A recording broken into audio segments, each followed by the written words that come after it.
पिछली कक्षा में बच्चों हमने राजभाषा के बारे में पढ़ा कि जिस भाषा का प्रयोग देश के कार्यालयों में कामकाज के लिए किया जाता है उसे राजभाषा कहते हैं। अर्थात हमारे देश में जितने भी ऑफिसेज हैं, जितने सरकारी कार्यालय हैं, उनमें हिंदी भाषा से ही कामकाज होता है। अब हम लोग समझेंगे बच्चों बोली और उपभाषा में क्या अंतर है। बोली बहुत ही क्षेत्रीय रूप होता है, भाषा का क्षेत्रीय रूप बोली होता है। बोली एक सीमित क्षेत्र में बोला जाता है। जैसे बच्चों हमारे मुजफ्फरपुर की बोली है वज्जिका। थोड़ी थोड़ी देर पर, थोड़ी थोड़ी दूर पर जाने पर उस जगह की बोली बदल जाती है और अलग अलग बोलते हैं बच्चों। लेकिन उसी बोली में उससे थोड़ा विस्तृत रूप होता है उपभाषा का। जैसे एक उपभाषा के अंदर 2-3 बोलियां आ सकती हैं। अगर बोली में साहित्य की रचना होती है तब वो उपभाषा का रूप ले लेती है। जैसे भोजपुरी, अगर उसमें गीत, कथा या कुछ साहित्य की रचना हो गया तो उपभाषा हो जाता है। मैथिली वो भी उपभाषा बन गया और अब तो वो भाषा के ही अंतर्गत आ गया है। तो हमने जाना भाषा का बहुत ज्यादा विस्तृत रूप होता है और बोली का बहुत सीमित क्षेत्र होता है जो थोड़ी थोड़ी दूर पर जाकर बदलता रहता है। और उपभाषा बोली ही जब बोली में साहित्य की रचना हो जाती है तो वो उपभाषा का रूप ले लेता है।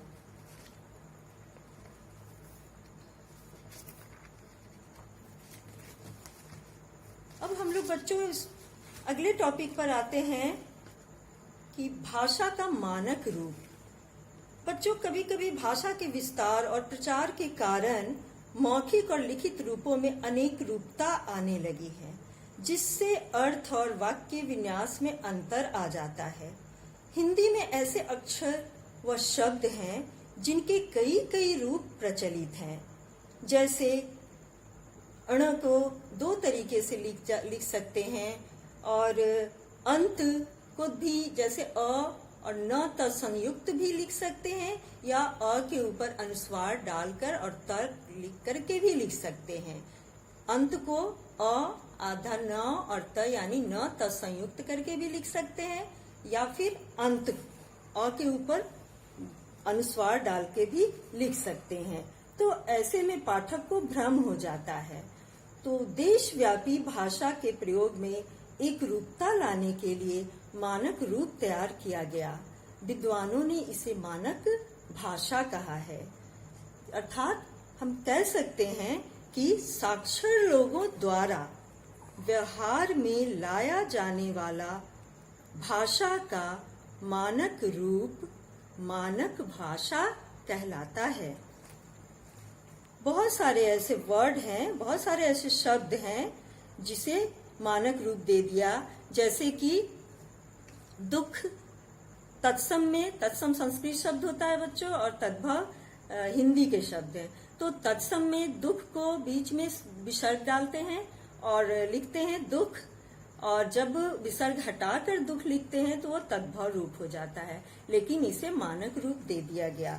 इस तरह से नई न य में दीर्घिकार लगा दिया और उसे उन्होंने एक रूप दे दिया कि नई लिखना हो तो न और बड़ी ई की मात्रा बड़ी ई लिखेंगे, न ई, नई। हुआ ना लिख करके हुआ लिखेंगे। तो इस तरह से जो मानक रूप जिन जिन शब्दों को दे दिया गया तो उसे ही मानक रूप कहा गया है। तो बच्चों हमने देखा कि मानक रूप जो विद्वानों के द्वारा मान्यता प्राप्त कर दी गई कि ये शब्द इस तरह भी लिखे जा सकते हैं और ये सही होगा, शुद्ध होगा, तो उसे मानक रूप दे दिया गया और उसे ही मानक भाषा भी कहा गया। अब हम लोग भाषा की टॉपिक यहाँ समाप्त हो जाती है और व्याकरण की तरफ बढ़ते हैं। तो व्याकरण बच्चों आप पिछले क्लास से ही पढ़ते आ रहे हो कि व्याकरण वह शास्त्र है जिसके द्वारा हम भाषा का शुद्ध तथा सर्वमान्य अथवा मानक रूप बोलना, लिखना, समझना तथा पढ़ना सीखते हैं। अर्थात आपको बताया था ना सुगोपली, यानी व्याकरण हमें शुद्ध शुद्ध बोलना, लिखना, पढ़ना और समझना सिखलाता है। और व्याकरण के 3 अंग हैं, वर्ण, शब्द और वाक्य। व्याकरण के द्वारा भाषा के 3 अंगों का ज्ञान होता है, वर्ण, शब्द और वाक्य। भाषा का मुख्य अंग वाक्य है। मुख्य अंग वाक्य है क्योंकि वाक्य के द्वारा ही हम अपने भाव और विचारों को दूसरे को व्यक्त कर सकते हैं, समझा सकते हैं। और वो वाक्य शब्दों से बनता है, अर्थात शब्दों से, सार्थक शब्दों से बनता है। और शब्द जो है वो प्रायः मूल ध्वनियों या वर्णों से बनता है।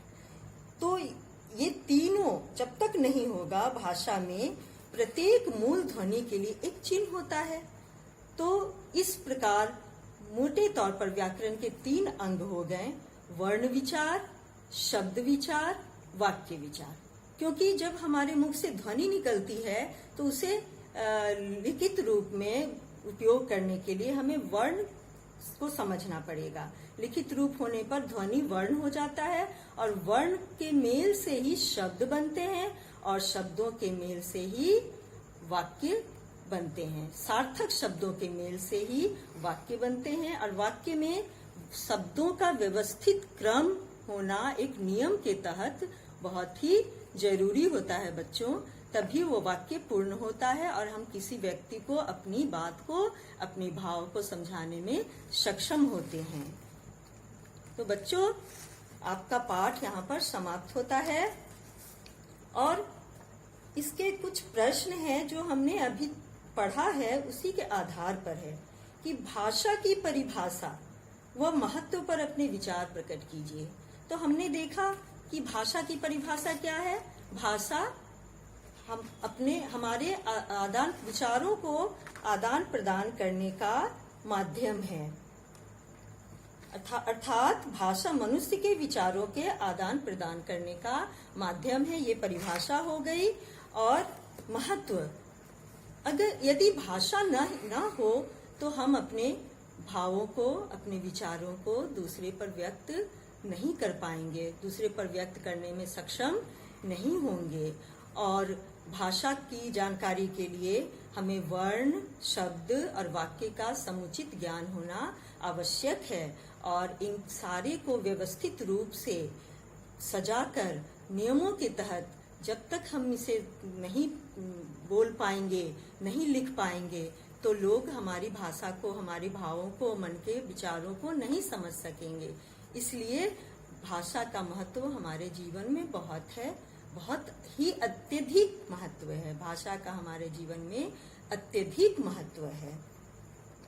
बच्चों, दूसरा प्रश्न है, देवनागरी लिपि में हिंदी के अतिरिक्त और कौन कौन सी भाषाएं लिखी जाती हैं।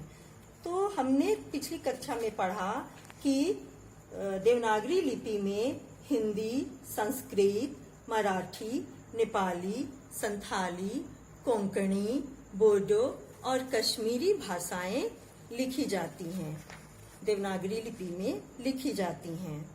अंतर स्पष्ट कीजिए, भाषा और लिपि। भाषा बच्चों, हमने देखा कि हम मुख से जो ध्वनियां, मनुष्य जब बोलते समय मुख से ध्वनियों के आधार पर ध्वनियों का जो उपयोग करते हैं तो वो भाषा कहलाता है। लेकिन जब लिखित रूप से हम अपने भावों को लिखित भाषा में, लिखित रूप से जब हम अपने भावों को, अपने विचारों को व्यक्त करते हैं तो हमें एक विशेष चिन्हों का उपयोग करना पड़ता है जो लिपि कहलाता है।